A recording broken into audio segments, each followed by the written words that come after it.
Bismillahirrahmanirrahim. Assalamualaikum warahmatullahi wabarakatuh. Perkenalkan, nama saya Andi. Saya lulusan dari pendidikan fisika tahun 2015. Dulu saya kuliahnya telat 1 semester karena dulu saya 1 semester sebelum lulus saya dapat beasiswa ke Belanda. Jadinya saya waktu itu, walaupun sebenarnya penelitian saya udah hampir selesai, cuman karena waktu itu udah harus berangkat, akhirnya saya skip skripsi untuk memilih untuk studi ke Belanda waktu itu. Jadinya saya telat 1 semester. Persiapkan ke luar negeri itu cuma satu, yaitu motivasi. Kalian cuma butuh motivasi, tapi motivasi yang bisa kalian jaga kalau bisa sampai 3-4 tahun ke depan. Itu yang paling penting. Kenapa harus motivasi? Karena kalau kuliah di luar negeri itu yang pertama yaitu bahasa. Bahasa kan artinya kalian harus untuk memperlihatkan kalau kalian bahasanya mampu, kalian harus melakukan ujian tertentu. Misalkan kalau ke negara yang berbahasa Inggris, kalian harus melakukan ujian bahasa Inggris atau TOEFL atau IELTS dan lain-lain.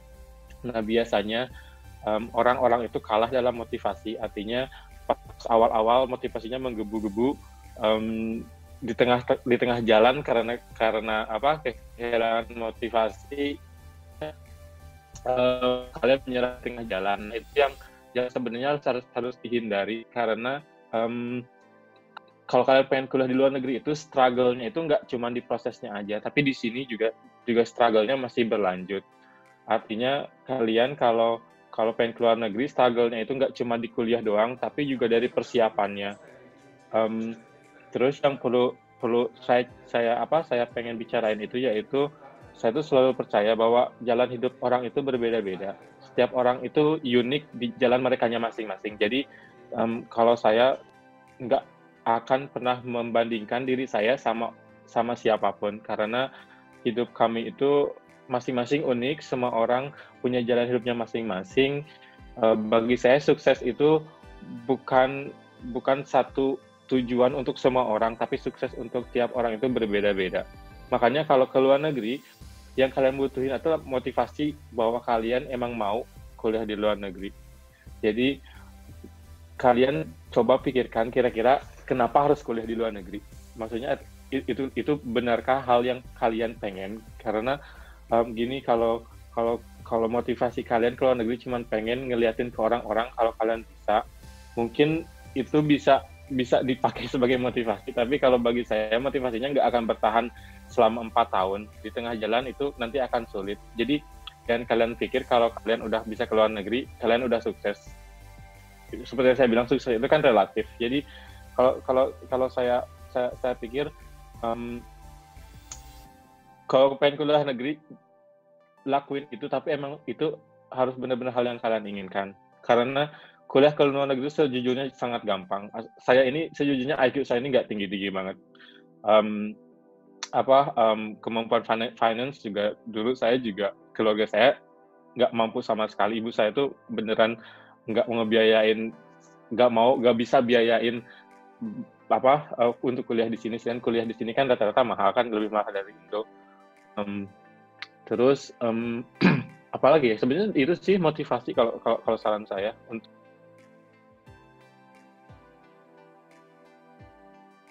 Kalau saya lihat ya, ini mohon maaf ya, kalau ini mungkin bagi tiap orang berpendapat sama. Kalau saya ngelihatnya di Indo itu stigmanya kalau kalian kuliah di universitas tertentu, kalian ngerasa bangga gitu. Sebenarnya nggak salah banget, cuman gini yang perlu saya garis bawahi. Kalau kalian bangga tetap universitas itu betul, itu boleh, cuman jangan terlalu berlebihan, karena yang namanya universitas itu nggak akan melekat selamanya di dalam hidup. Tapi kalau jurusan yang kalian pelajari, nanti apa yang kalian lakuin di kerjaan kalian itu akan melekat seumur hidup. Jadi jangan sampai tertipu dengan stigma hal-hal seperti itu. Sejujurnya saya dulu di pendidikan fisika itu bukan pilihan pertama. Saya juga sama seperti kalian, saya tuh pengennya di universitas yang lain. Saya dulu juga salah, karena saya lihat, ranking universitas ini lebih bagus dari universitas kita dan lain-lain. Terus saya pikir, tapi kenapa kok susah banget pengen masuk ke universitas ini? Terus sekarang faktanya saya sekarang kuliah di Universitas Hamburg di sini di Jerman, bahkan nggak ada universitas satupun di Indo yang secara ranking melebihi universitas yang sekarang saya kuliah gitu di sini. Dan sebenarnya masuk ke universitas ini paling gampang, saya nggak ngerasa sulit sama sekali. Saya tuh waktu di Jerman apa em, saya waktu di Jerman tuh karena saya penasaran, saya daftar di banyak universitas, bahkan universitas terbaik yang masuk ranking bagus, nggak ada satupun yang nolak. Artinya yaitu nggak ada sesuatu itu yang mutlak. Jadi kalau kalian ngerasa kecil waktu di Indonesia atau dimanapun ditolak sama satu universitas, jangan berkecil hati, karena yaitu setiap orang itu berbeda, dan nggak ada yang mutlak. Kalaupun satu kali gagal bukan berarti hidup itu berakhir di sana. Kalau saran saya itu, jadilah diri kalian sendiri dengan jalan hidup kalian masing-masing. Jangan terlalu memikirkan wah orang ini kuliah di sana hidupnya bakal lebih baik dari kalian. Kalau bagi saya stigma seperti itu nggak betul sama sekali. Jadi proud to be yourself, lakuin hal yang bagi kalian cocok. Jangan sampai kalian nanti di akhir nanti menyesal. Jadi itu yang sebenarnya jangan sampai terjadi ya, karena kita kan hidup paling 60 sampai 100 tahun. Jadi jangan sampai lakuin hal yang emang buat kalian sendiri nggak fit gitu. Kalau saya sekarang prinsipnya, kalau saya ngerasa nggak fit, saya keluar.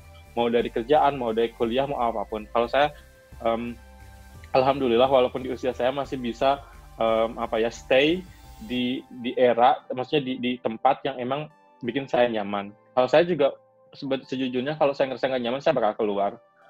Saya nggak tahu ya sampai kapan, bisa jadi di lain waktu saya harus melakukan hal-hal yang nggak saya suka, tapi sampai sekarang kalau bisa kalian coba stay di zona yang emang bikin kalian nyaman. Kalau emang kalian bisa keluar dari zona yang nggak cocok sama kalian dan pindah ke zona yang lain yang cocok buat kalian, lakuin itu. Apapun itu kerjanya yang harus kalian lakuin. Kayak gitu. Saya juga lihatnya ini, maaf ya, saya kan waktu kuliah di situ juga aktif di organisasi di luar kampus kan. Saya lihat banyak juga orang-orang yang emang dulu di jurusan yang atau di kampus yang emang benar-benar top gitu. Tapi akhir-akhirnya juga kerjanya sama aja kok sama lulusan kita. Jadi intinya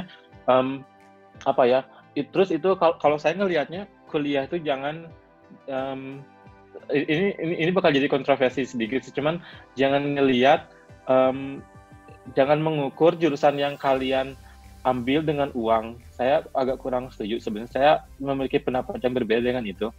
Artinya gini, kalau saya kerja, uang itu sebagai dampak dari pekerjaan yang saya lakuin. Jadi jangan kalian melihat kerjaan itu pertama-tama dari uang dulu. Misalkan gini, saya lihat dulu tuh di jurusan saya, kenapa memilih pendidikan fisika? Orang-orang tuh banyak ngejawabnya itu, yang pertama yaitu karena kalau jadi gurunya lebih gampang karena nggak banyak saingan. Yang kedua, karena jadi guru itu nanti gajinya tetap, dan jadi PNS itu nanti gajinya terjamin secara ekonomi. Saya pengen stereotipe kayak gitu tuh sebenarnya jangan terlalu jangan terlalu mendominasi, karena kalau bagi saya sendiri itu lumayan hal yang salah, karena untuk pendidikan sendiri nggak terlalu bagus. Jadi ini saya sangat menyayangkan kalau orang-orang jadi guru cuma karena uang. Guru itu adalah salah satu tombak pendidikan di negara. Jadi orang-orang sekarang hasil pendidikan itu adalah cerminan dari guru-guru yang mengajar. Jadi tolong, apalagi ini untuk mahasiswa fakultas pendidikan, kalau emang kalian emang beneran pengen jadi guru, tolong jadi guru yang sebaik-baiknya yang bisa kalian lakuin, karena kalian ini akan menentukan masa depan anak-anak di Indonesia. Jadi jangan sepelekan itu yang paling penting. Jadi saya mohon kalau kalian emang pengen jadi guru, jangan cuma jadi guru karena gaji yang menggiurkan dan lain-lain, tapi jadilah guru yang emang kalian pengen mengantarkan generasi-generasi yang akan datang menemukan benar-benar jati diri mereka, menemukan hal-hal yang emang mereka butuhkan di hidup mereka. Jadi itu pesan saya sebenarnya untuk guru siapapun, termasuk untuk diri saya sendiri.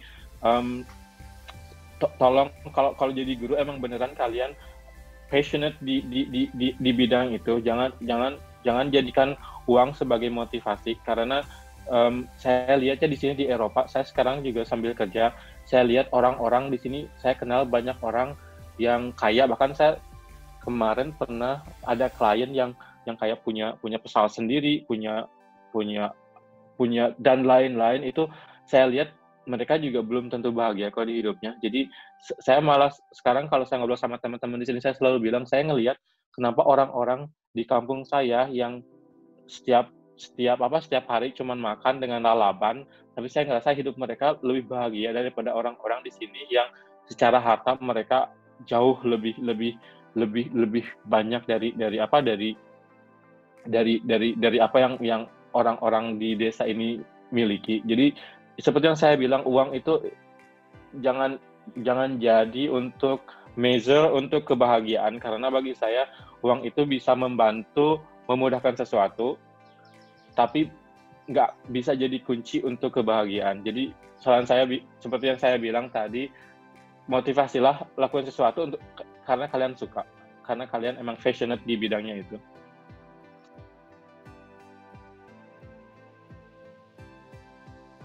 Kuliah ke luar negeri itu harus dibuka dari orang-orang yang emang pernah. Jadi saya ngeliat gini, kalian nggak akan bisa menyukai orang yang tidak kalian tahu. Kalian nggak akan pernah suka atau merindukan sesuatu yang tidak kalian tahu. Pas di zaman saya itu, di jurusan saya sendiri itu belum ada orang yang lanjut ke luar negeri. Artinya bagi saya itu, waktu itu beneran buta informasi untuk sebenarnya mungkin enggaknya. Jadi kalau saran saya, kalau kalian, kayak saya itu sebenarnya dapat motivasi kuliah ke luar negeri itu, jujur saja saya dapat dari kampus lain. Saya karena itu tadi yang saya bilang, saya dulu aktif di organisasi di luar kampus. Terus saya ketemu orang-orang yang pernah ke luar negeri. Terus saya coba bertanya kepada mereka, sebenarnya gimana sih cara ke luar negeri, dan itu yang benar ngebuka jalannya itu. Jadi kalau kalian pengen ke luar negeri, kalian harus coba datengin orang-orang yang emang pernah ke luar negeri, karena akan sangat beda kalian mendengarkan cerita dari buku atau dari seseorang yang cuma baca, sama dari orang yang ngalamin hal itu secara langsung. Itu kalau kalian ngobrol face to face itu sangat beda. Kalau saran saya, makanya kalau ini mungkin dari organisasi di fakultas, sering-sering misalkan keep in touch sama alumni yang mungkin sekarang secara kerjaan udah mumpuni atau secara koneksi udah banyak, untuk men-share pengalaman mereka ke adik-adiknya. Karena gini, pintu-pintu itu harus dibuka, pintu-pintu seperti pintu kuliah ke luar negeri, pintu kerjaan nanti ke depannya gimana, itu harus dibuka. Saya pengennya kalau di satu fakultas itu dari alumninya itu sangat harus dibikin solid. Maksudnya solid di sini karena alumni ini bisa membuka koneksi-koneksi untuk mahasiswa-mahasiswa yang masih kuliah.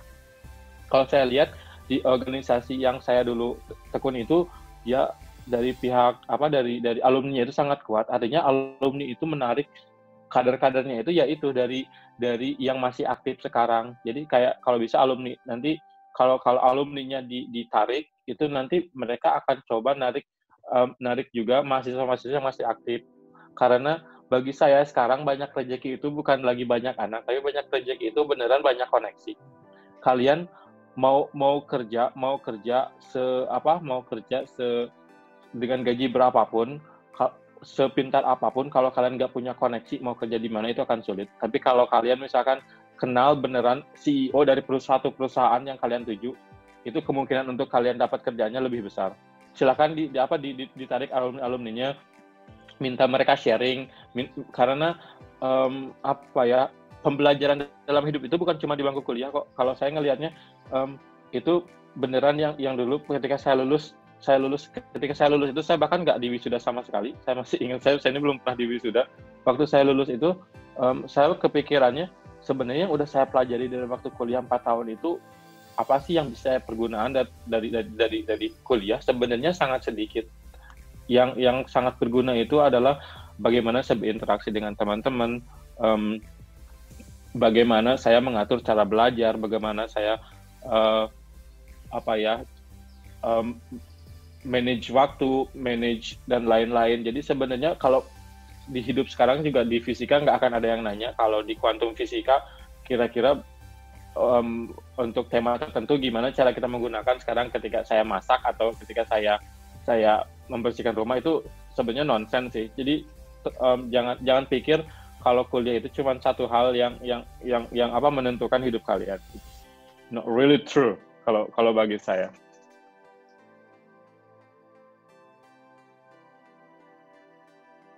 Sejujurnya saya nggak ada rencana sama sekali kuliah di Jerman. Ini tuh beneran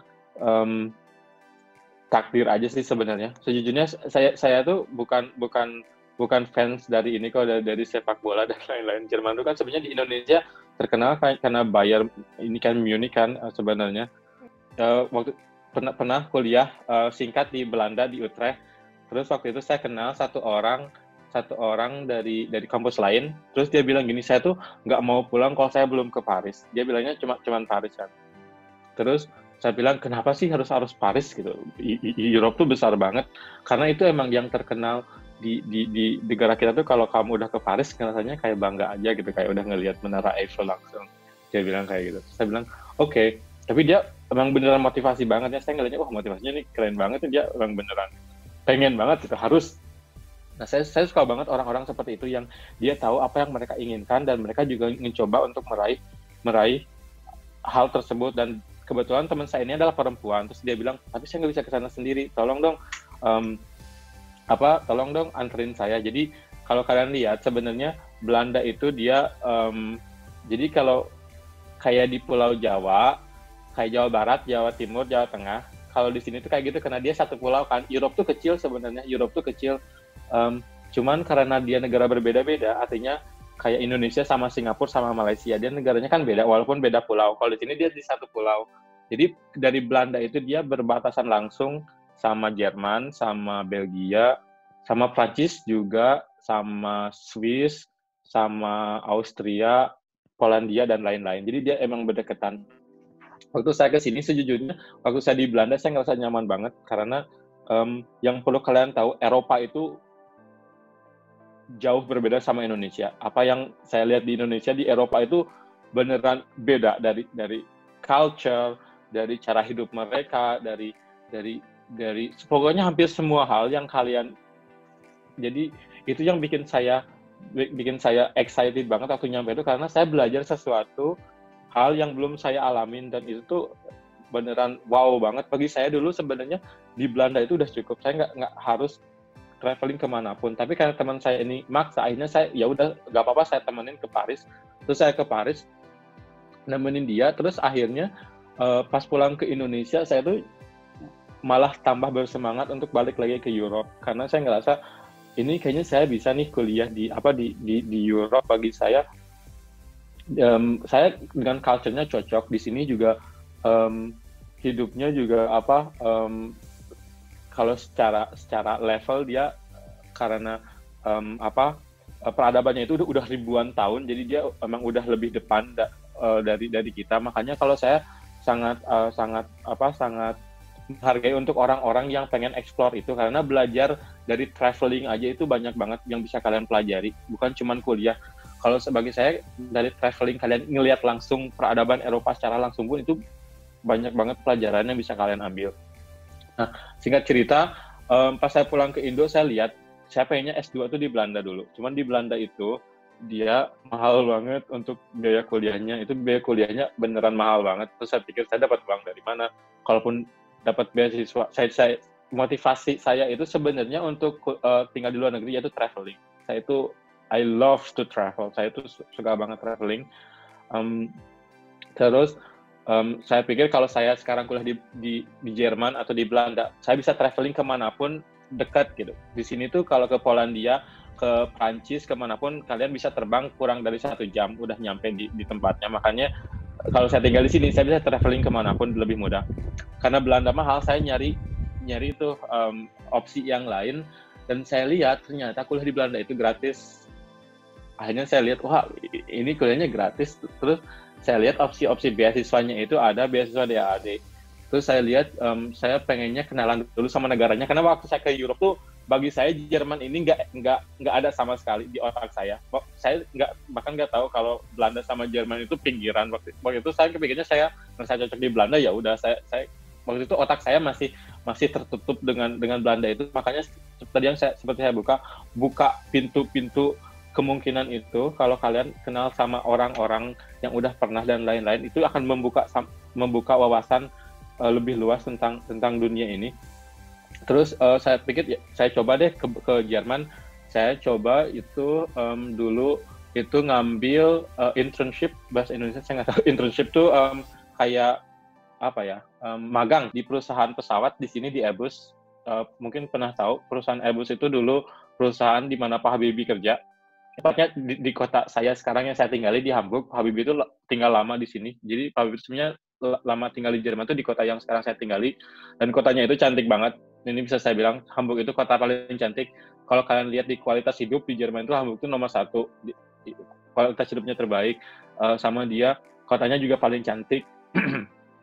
Dan dia nggak terlalu terkenal seperti Berlin sama Munich. Jadi orang tuh nggak terlalu kenal kota Hamburg ini. Dan saya sangat cocok dengan kotanya. Terus saya bilang, wah, saya coba nih. Ternyata saya alhamdulillah dapat si internship-nya itu pas saya datang ke sini. Terus bos saya bilang, kamu nggak usah nanti mimpi-mimpi ke Belanda segala. Udah kuliah aja di Jerman. Di Jerman tuh kuliahnya gratis, dia bilang. Terus akhirnya saya coba 2 minggu sendiri belajar bahasa Jerman.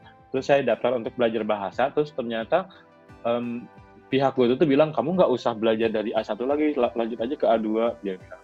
Terus saya bilang, wah ini ternyata bahasa Jerman seru. Terus ya udah, akhirnya saya dapat beasiswa untuk belajar bahasa Jerman, tinggal di sini setahun, cocok, dan sekarang lanjut kuliah. Kayak gitu sih, simpelnya. Jadi hal-hal seperti itu bisa terjadi dengan kalian membuka wawasan, ketemu orang baru, menemukan jalan hidup yang baru. Jadi jangan kalian pikir hidup saya seperti ini itu udah terencana di 10 tahun sebelumnya. Ini tuh nggak sama sekali.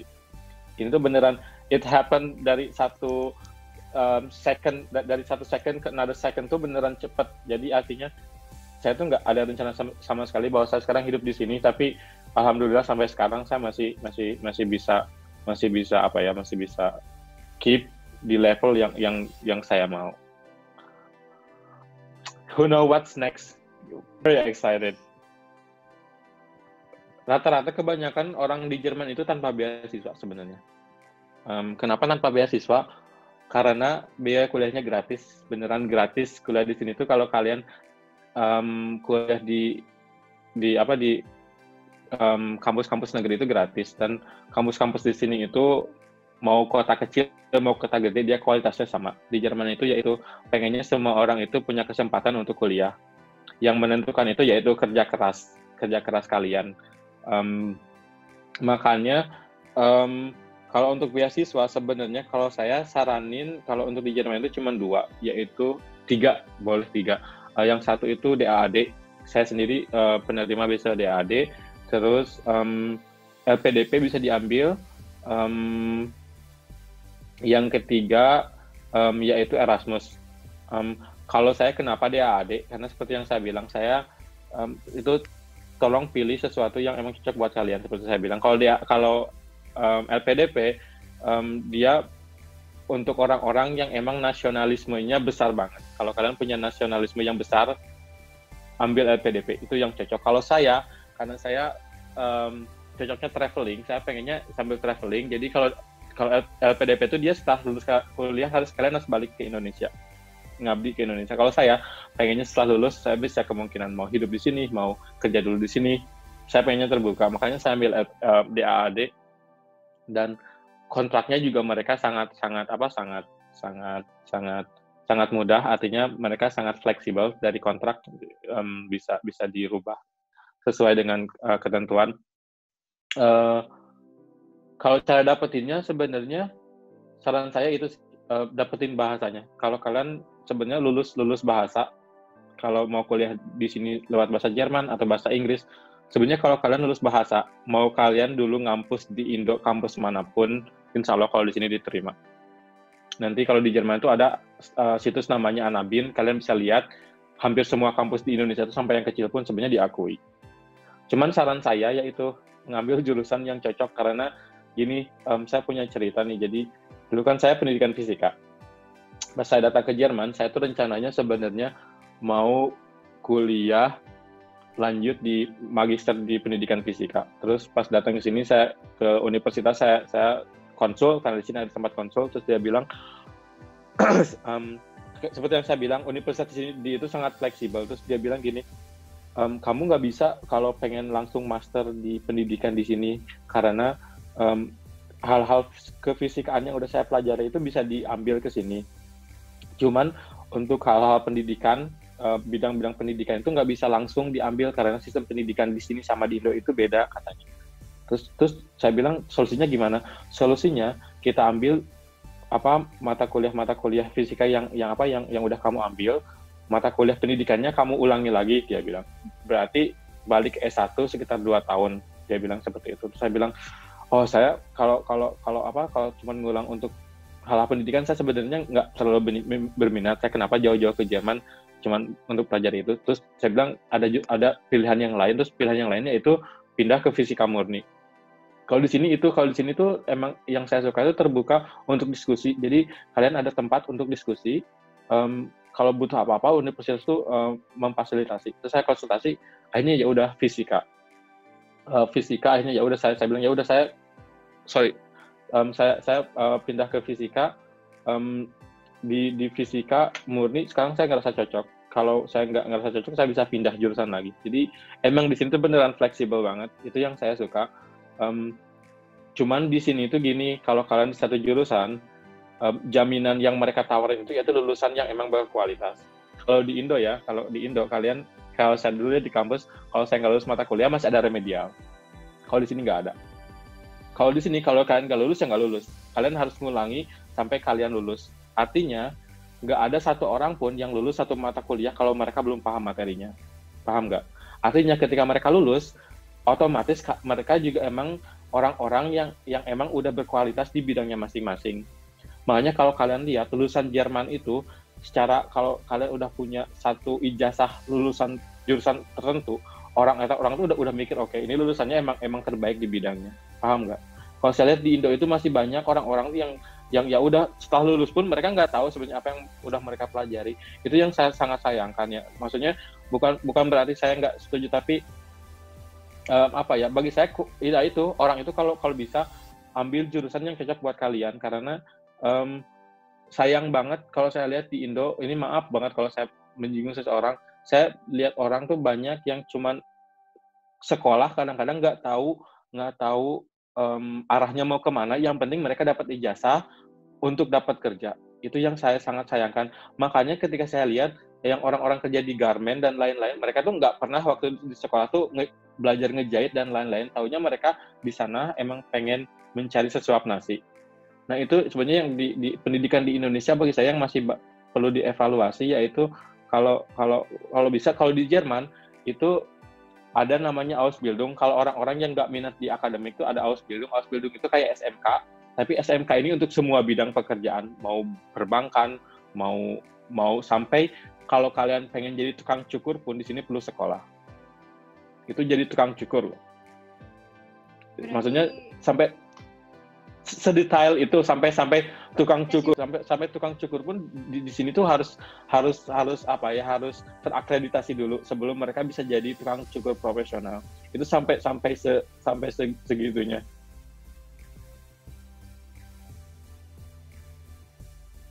Lihatnya gini, 70% saya investasi di akademik, 30%-nya bebas hobi yang kalian suka. Mau sport, mau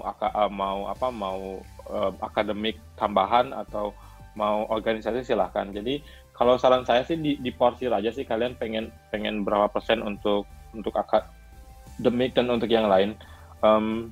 Kalau saya orangnya, saya ini suka banget ngebikin list. Jadi karena saya orangnya pelupa, jadi saya tuh sukanya bikin list hal-hal yang priority di hidup saya apa aja, terus kemudian kapan ngelakuinnya itu saya list. Kalau saya sih soal organisasi, saya sejujurnya dulu di kampus bukan orang-orang organisasi. Artinya saya dulu cuman organisasi cuman di satu, itu pun di luar kampus. Kalau saya saranin sih kalau kalian tertarik untuk organisasi ya silahkan berorganisasi gitu. Cari ilmu sebanyak-banyaknya atau pengalaman atau teman sebanyak-banyaknya. Cuman ya itu yang perlu kalian tekanin harus jelas bahwa itu hal-hal yang positif, jangan sampai kalian ngelakuin hal-hal yang negatif. Kalau saya seperti sekarang, saya ini beneran datang dari keluarga yang biasa-biasa aja. Saya ini nggak pernah ngerokok. Saya ini bukan orang yang suka. Kalau saya ngeluarin uang itu, saya selalu mikir dulu, ini butuh enggaknya gitu. Jadi kalau bisa mau lakuin hal apapun dipikirin dulu lah, baik enggaknya. Kalau mau organisasi, mau sport dan lain-lain silahkan sih sebenarnya.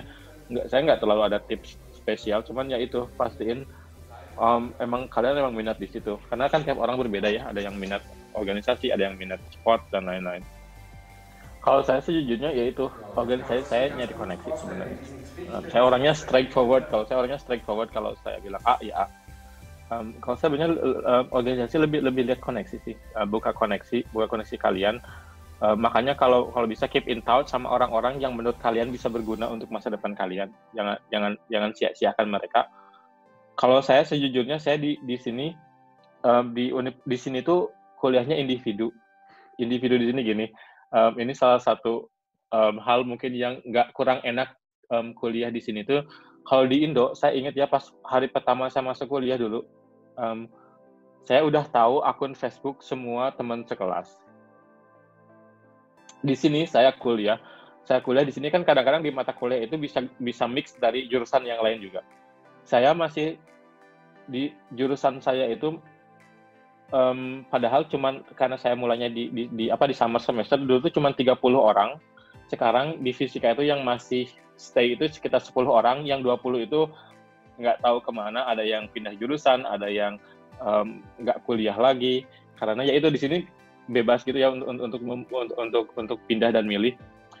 Saya sampai sekarang dari 10 orang yang stay di jurusan saya bahkan masih ada orang yang saya nggak pernah ngomong satu kata pun dengan mereka. Dan nggak pernah tahu nama mereka apa, walaupun kita tuh udah sering di kelas yang sama, di kelas latihan yang sama, tapi di sini tuh karena individual banget. Jadi emang di sini tuh ya udah kadang-kadang kalaupun kalian kuliah di sini tuh kadang-kadang kalian cuma punya teman 1 atau 2, tapi emang benar teman yang emang deket banget. Tapi sama mereka pun kalian cuma ngomongin soal hal-hal soal kuliah. Kadang-kadang kalian nggak pernah ngomong soal hal pribadi.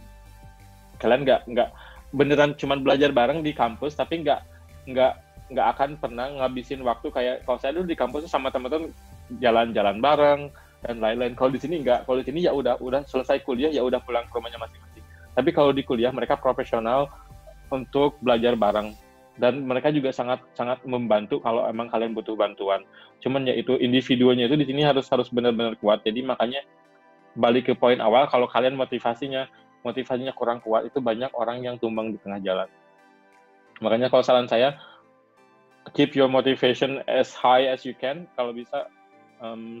Terus saya pengen satu lagi yang mungkin tadi saya lupa, dari bahasa. Kalau saran saya sekarang untuk siapapun minimal bahasa Inggris harus bisa. Mau kalian pengen kuliah ke luar negeri, mau enggak, bahasa Inggris itu adalah keterampilan bagi saya itu yang harus di tahun-tahun sekarang. Karena kalau kalian bisa bahasa Inggris, mau buka koneksi kemanapun itu terbuka. Karena saya nih sekarang, karena seperti yang saya bilang, saya ini suka traveling, saya sekarang udah pernah ke lebih 50 negara.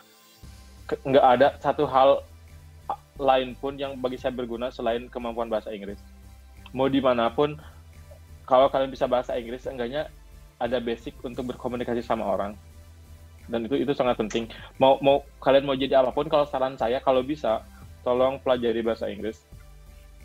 Kecuali kalau kalian emang pengen stay di zona kalian, ya silahkan. Cuman kalau saran saya itu, skill yang sangat berguna itu bahasa Inggris. Makanya saya lihat di fakultas kita juga sebenarnya dari dulu tuh yang sering keluar negeri itu orang-orang dari pendidikan bahasa Inggris.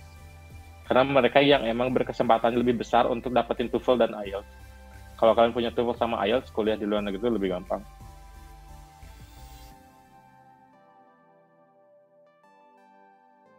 Kalau saya gini, kalau saya cari lingkungan yang emang saya butuhin.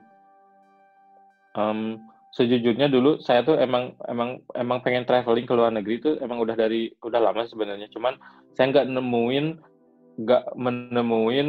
eh nggak nemuin teman-teman yang saya perluin di kampus waktu itu. Makanya saya dulu keluar kampus untuk nyari ini, maaf ya, semoga ini di kampus sekarang udah ada, maksudnya untuk komunitas seperti ini. Kalau saya dulu nggak nemuin em, orang-orang yang emang tertarik untuk kuliah ke luar negeri, dan itu yang bikin sulit karena saya nggak nemuin lingkungan yang mendukung buat saya. Makanya waktu itu saya coba cari dan saya nemuin itu satu di luar kampus. Kalau bagi saya itu sangat penting kalian berkumpul dengan orang-orang yang memiliki satu pendapat sama kalian. Makanya kan itu kan sebenarnya fungsi dari organisasi, yaitu mengumpulkan orang-orang yang emang satu visi misi. Makanya kalau saran saya, kalau kalian mau berorganisasi, ya pilih organisasi yang emang sesuai visi misi kalian. Mungkin kalau bisa, kalau dulu di WIN sebenarnya belum ada. Kalau sekarang saya harap ada organisasi, mungkin bikin organisasi untuk orang-orang yang pengen kuliah di luar negeri, atau seenggaknya dari English Club bisa dibikin kan, karena English Club lebih menjurus ke situ. Mungkin di situ jadiin diskusi, terus kalian coba ngobrol sama orang-orang yang udah pernah. Sebenarnya cuman itu sih sebenarnya yang kalian butuhin. Karena untuk cara follow up motivasi itu, salah satunya itu dengan teman-teman yang emang memiliki ketertarikan yang sama. Kalau kalian kerjanya bareng itu bakal lebih mudah daripada dengan kalian kerja sendiri. Dulu saya tuh sejujurnya kerjanya sendiri, makanya lebih sulit. Tapi kalau kalian ada teman bareng itu akan lebih bagus. Dan sekarang ini terima kasih kepada sosial media dan lain-lain, kalian kan bisa kan nemuin grup-grup, mau di WhatsApp, mau di Instagram dan lain-lain, yang emang untuk orang-orang yang emang misalkan minat ke luar negeri, di sana sering-sering sharing di sana, misalkan nggak apa-apa jadi orang-orang awam yang mau mulai. Kalau saran saya, yang bergabunglah dengan orang-orang yang emang sepaham dengan kalian. Seenggaknya bisa membuka wawasan-wawasan baru, hal-hal yang sebelumnya belum kalian tahu. Itu penting kalau bagi saya.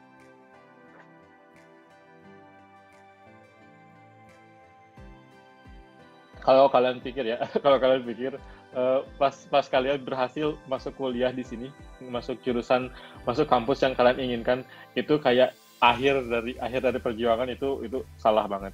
Itu salah banget. Itu tuh beneran, justru itu tuh awal tahap-tahap tersulit dalam hidup saya tuh waktu tahun pertama di kuliah. Jadi ceritanya gini, ini nggak apa-apa ya jadi cerita aja. Ini kayak ngobrol aja kan sebenarnya. Iya. Ya, kayak ngobrol aja kan sebenarnya. Jadi gini, saya tuh dulu seperti yang saya bilang, saya tuh langsung belajar bahasa Jerman, dan entah kenapa karena motivasi saya tuh sangat tinggi banget, karena saya tuh pengen traveling banget, saya tuh pengen banget traveling.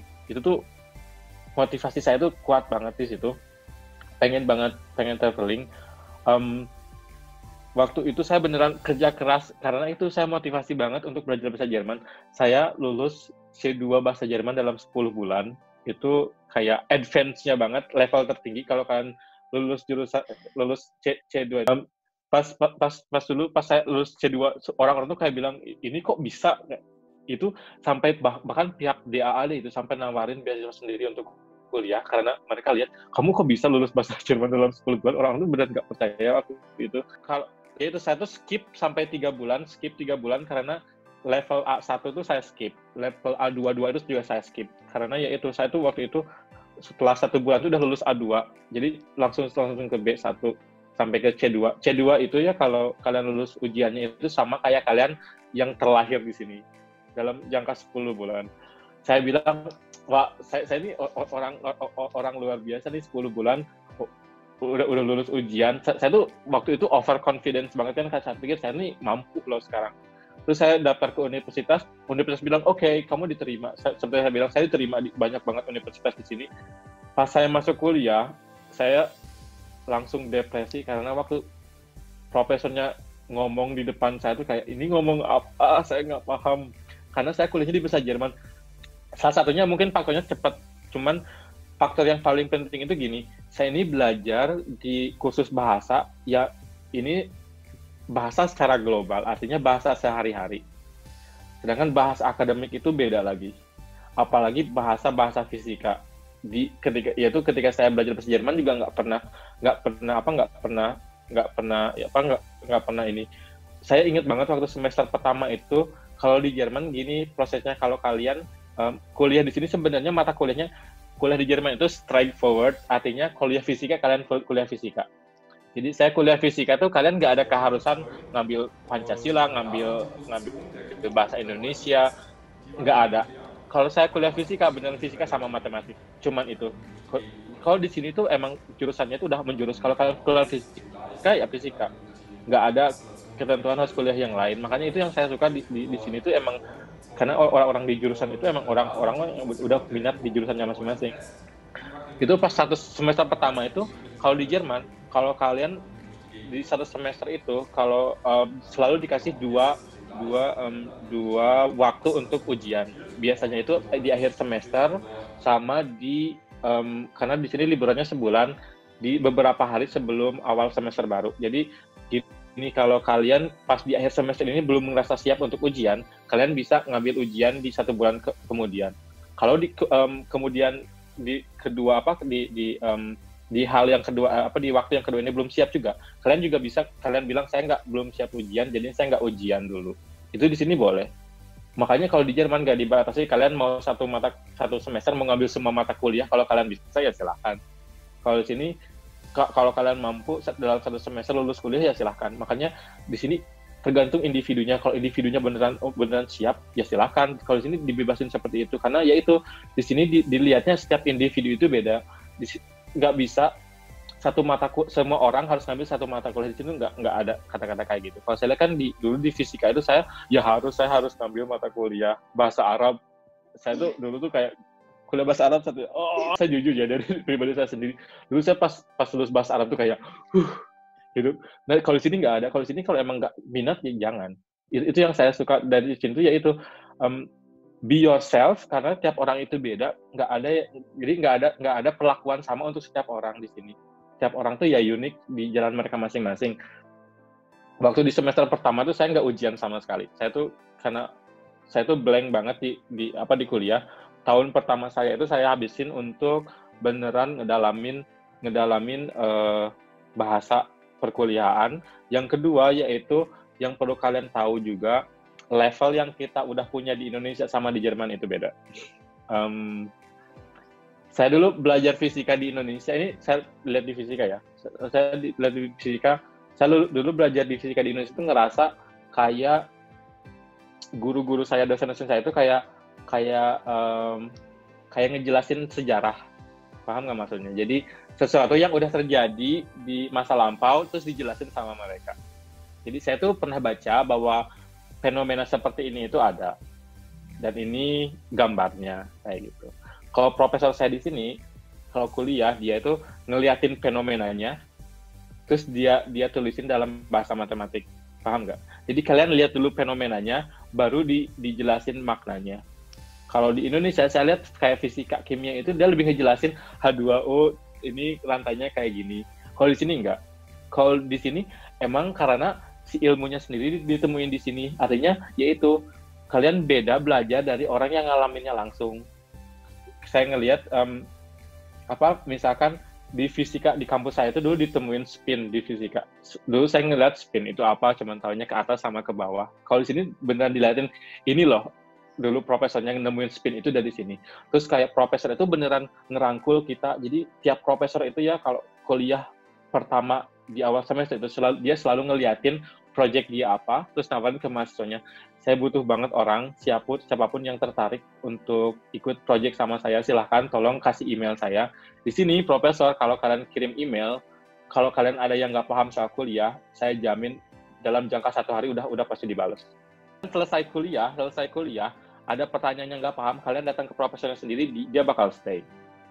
Dia bakal stay untuk ngejawab pertanyaan-pertanyaan kalian. Kalau di sini sampai seperti itu, karena yaitu pendidikan itu emang emang si profesornya ini pengen jadi orang yang selalu siap buat mahasiswanya. Karena yaitu seperti yang saya bilang, janganlah jadi guru yang emang ngerasa saya ini guru, saya ini tahu segalanya. Enggak kok, profesor di sini juga sama kok. Misalnya kan dia bilang, oh saya belum paham, saya harus lihat dulu. Dia bilang, tapi misalkan dia bilang saya belum tahu ini saya lihat dulu nanti kalau saya tahu jawabannya. Kalau nggak ajak diskusi bareng misalkan. Tapi profesor di sini tuh kalau kalian ajak ngobrol mereka malah senang. Di sini kalau di Indo saya dulu ngelihatnya dosen-dosen itu kayak mereka narik jarak dari mahasiswa. Jadi ngerasa kayak ada gap antara mahasiswa sama profesor. Kalau di sini kalian diajak ngobrol, profesor senang banget. Kalian kalau punya WhatsApp mereka di WhatsApp juga mereka balas. Jadi nggak ada kayak ya itu karena kita di sini dilihatnya semua manusia ya sama gitu. Mau kalian udah tua mau ini karena belum tentu orang yang lebih tua dari kita juga nggak ngelakuin hal-hal yang salah. Saya ngerasa juga semakin saya tua juga semakin hidup saya juga jadi nggak jelas. Saya lebih pengennya malah balik ke masa-masa mahasiswa ketika saya nggak banyak pikiran dan lain-lain. Jadi jangan, ya itu yang saya suka di situ. Jadi orang tuh nggak dilihat berbeda. Mau kalian presiden, mau kalian profesor ya sama aja. Kita sama-sama manusia. Itu yang saya sukai banget dan saya pelajari sangat-sangat dalam di sini di Jerman. Dan saya sayangin gini ya. Ini maaf ya, ini kalau menyinggung saya mohon maaf banget. Di sini itu secara agama mereka itu banyak yang nggak terlalu percaya sama agama. Dan saya lihat di Indonesia itu kita itu orang beragama. Tapi sayang banget kalau saya ngelihat di Indonesia ada orang yang memperlakuin orang lain cuman karena status mereka dan dianggapnya berbeda. Itu saya kalau di sini semua orang dianggapnya sama. Jadi ya udah kamu tuh mahasiswa, saya dosen, tapi kita tetap sama manusia. Kenapa harus ngerasa level kamu itu di bawah saya? Di sini tuh nggak ada hal seperti itu. Saya sayangkan ini di orang-orang Muslim, makanya orang Jerman itu dia terkenal sama orang traveler, artinya dia well educated, dan mereka tuh banyak, kalau di Jerman itu yang namanya holiday itu bagi tiap orang itu harus. Makanya orang-orang di sini tuh saya bilang 90% dari orang Jerman itu pernah ke luar negeri. Artinya mereka pernah melihat dunia. Itulah yang saya lihat ini penting untuk melihat dunia, karena kalian membuka wawasan sendiri dan kalian lihat betapa majemuknya manusia ini dan betapa uniknya manusia ini. Jadi kalian tuh bisa banyak belajar belajar tuh bukan cuma di bangku universitas dari dosen dengerin pulang ke rumah selesai, bukan cuma itu. Belajar itu bisa dari society, dari kalian ketemu orang dari tiap bangsa yang berbeda dan lain-lain. Itu kalian tuh bisa belajar banyak banget untuk bekal hidup kalian. Jadi kalau saya ngomongnya kalau kalian punya kesempatan untuk ke luar negeri untuk explore hal yang baru, tolong lakuin itu, karena kalian tidak akan jadi orang yang sama setelah ngelakuin itu, dan itu akan dampaknya sangat besar buat hidup kalian. So work for it. Kalau kalian bisa, tolong usahakan. Ini tuh worth it banget. Jangan terlalu mikir saya nggak punya uang. Uang tuh bisa dicari. Di Indo kan dilihatin rumusnya ini, kalau di sini enggak, kalau ini dilihatin fenomenanya dulu. Kalau di sini lihat fenomenanya, jadi setiap kuliah itu biasanya pas awal itu emang dipraktikin dulu. Jadi profesor ini ngeliatin dulu ininya, fenomenanya, mau gelombang, mau bahkan sampai yang abstrak pun. Sampai di sini kan kalau di Indo kan saya lihat fisika itu kayak udah stuck gitu, udah nggak bisa lagi berkembang. Kalau di sini fisika itu sangat berkembang. Makanya kalau di sini dari semester 3 itu kalian udah nggak balik lagi ke mekanik kayak fisika, itu udah fisika fisika modern gitu, yang dan masih research-nya masih jalan lagi. Makanya di sini tuh saya pikir perlu nih di Indo itu kayak dirombak, kayak hal-hal yang dipelajari mahasiswa dan mahasiswa pun perlu dirombak lagi, apa yang perlu dan apa yang nggak perlu. Karena saya lihat kadang-kadang banyak banget materi yang sebenarnya nggak perlu banget dan tetap masih ada. Ini ada beberapa bab-bab di tiap mata kuliah yang sebenarnya bisa dihilangkan dan diganti sama yang terbaru. Paham nggak? Jadi kalau di sini fisika itu ya dipelajari fisika dari research tahun ini, bukan fisika dari tahun 1800. Maksudnya kita masih mempelajari, tapi nggak yang ngabisin banyak waktu banget gitu. Jadi cuma sebagai ngelihat ke belakang aja gitu. Jadi emang si ilmu itu emang masih diperbaharui secara terus-menerus.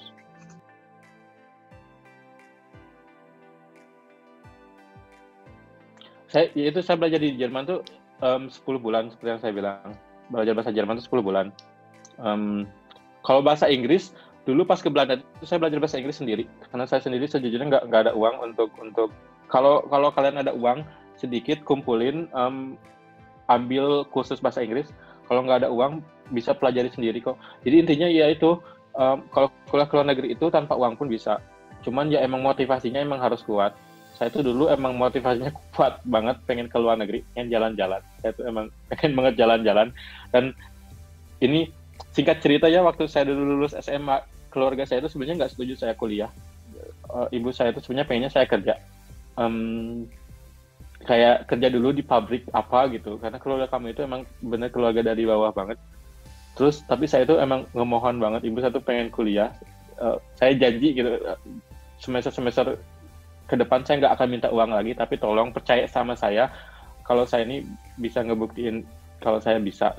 Waktu itu ibu saya tuh bahkan udah, singkat cerita, ibu saya tuh udah ngasih aplikasi ke pom bensin. Coba saya tuh kerja di pom bensin. Bayangin kalau waktu itu saya nggak kuliah, kerja di pom bensin.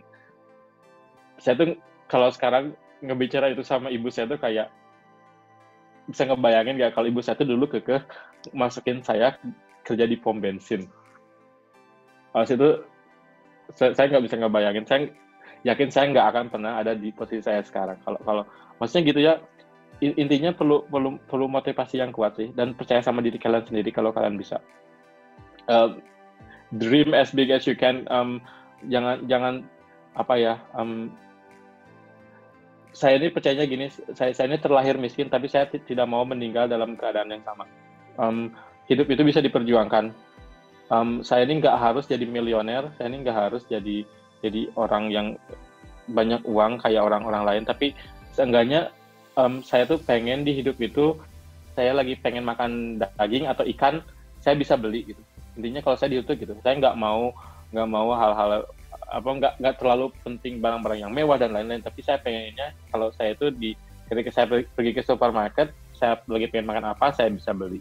Dan alhamdulillah saya di level itu sebenarnya udah tercapai. Makanya saya udah mulai settle down dalam hidup. Saya pengennya ya udah tinggal nikmatin, jalanin, lanjut. Tetap kalau ada, sekarang misalkan saya investasi di tahun sekarang, saya lebih lagi belajar piano. Saya sekarang lagi ngambil khusus piano di sini. Yaitu kadang-kadang ngambil hal-hal yang emang beneran kalian sukai. Jangan selalu berpikiran untuk orang lain ini bagus enggaknya. Lakuin itu untuk diri kalian sendiri. Once in lifetime, just do everything what you like. Tapi ya itu, pikirin itu positif enggaknya. Saya sekarang di Jerman udah 3,5 tahun.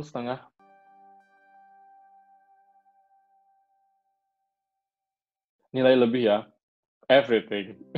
Saya jujur, bagi saya pelajaran hidup di sini yang saya dapetin tuh beneran, ngerubah pola pikir saya dalam hidup tuh emang ngerubah banget. Maksudnya, kalian beneran, kalau kalian pernah belajar di luar negeri, kayak Jerman yang emang beda banget sama Indonesia, itu kalian tidak akan pernah pengen balik ke orang yang sama 5 tahun yang lalu. Itu emang it's change your life dramatically. Itu beneran ngerubah banget.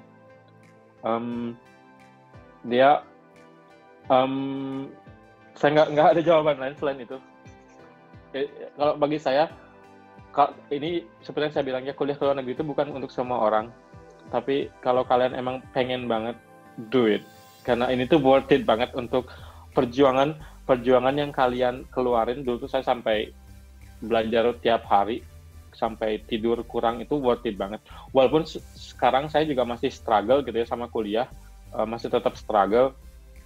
Tapi tetap worth it banget untuk diperjuangkan. Kalau kalian beneran pengen banget, tolong perjuangin. Kalau misalkan butuh info, silakan hubungi saya.